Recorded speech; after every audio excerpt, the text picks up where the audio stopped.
Hard and tough, he can take anything. Did you ever ask him to stop fighting?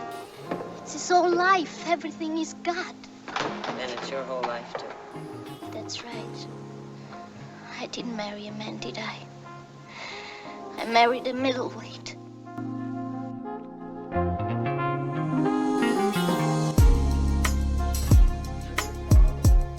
Greetings, people. I come again in peace.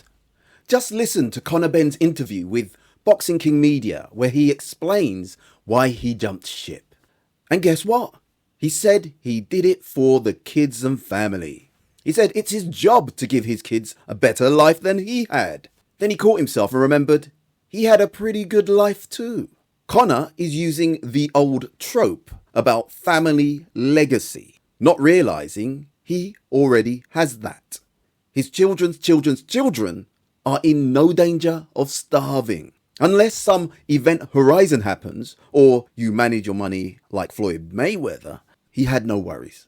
Of course, we all want a safety net in case of unforeseen circumstances.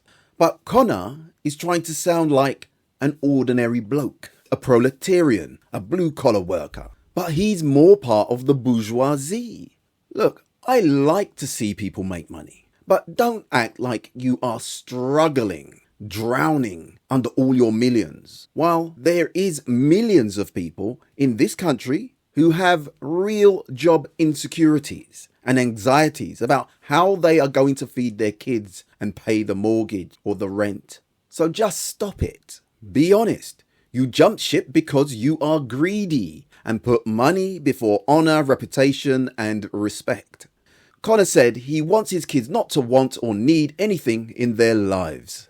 He said, I want my kids to go to private school, as if that's not what they are doing already. Then he contradicts himself by saying he wants his kids to understand the benefits of hard work.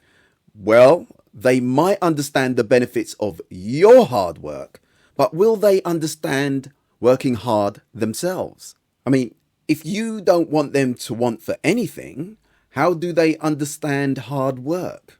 A tricky one. Even working class kids nowadays are spoiled compared to yesteryear. So having multi-millionaire parents and grandparents and giving them everything they want isn't conducive to teaching a vigorous work ethic, as you seem to want them to understand. No, you're turning your children into barons, dukes, debutantes, trust fund kids, and you'll end up despising them yourself. But it'll be your own fault. We see it happen all the time. The really wealthy man, he's too busy for his kids, he sends them to boarding school and then begrudges them because all they want to do is spend his money on Bond Street. Kids need more attention than money, money, money. Once you can provide good food, a warm home, you can set them up to be productive, happy, inventive, well-balanced citizens. This overemphasis on your child having everything ruins them. That's been common knowledge for millennia. Maybe that's what happened to Conor, why he has no integrity and seems to lack the empathy to understand the unwritten rules of life. Interestingly, Conor said when his dad Nigel heard how much he was getting paid, he saw the numbers, he said it was a no-brainer. The apple doesn't fall far from the tree, I suppose. I always thought Nigel stroked Conor's ego a bit too much. But Nigel, an ex-soldier from the boomer generation, ruddy hell, he should know better.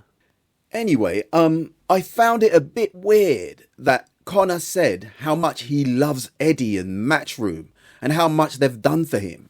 Well, it used to be the case that you repay goodwill with loyalty, trustworthiness, allegiance and devotion. Unity is strength. He would have still had oodles, reams of money, and retained his self-respect.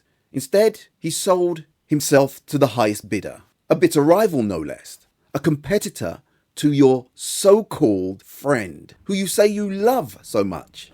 Is that how you show love? Talk about diagonally parked in a parallel universe. Anyway, Conor only confirmed what we could already gather.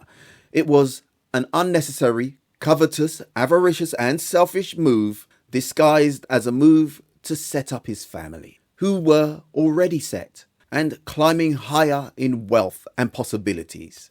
I guess it wasn't fast enough for him. Anyway, that's Conor.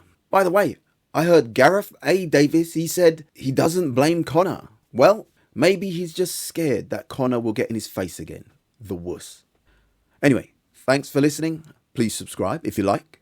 But remember, choose life. Thank you. I think positive always. I believe I can do anything, and boxing's been it is my business, and it's been my business. I don't know all the answers, but I'm the greatest authority in the world on Sugar Ray Robinson, and I have some idea on just what he can do and what he can't do.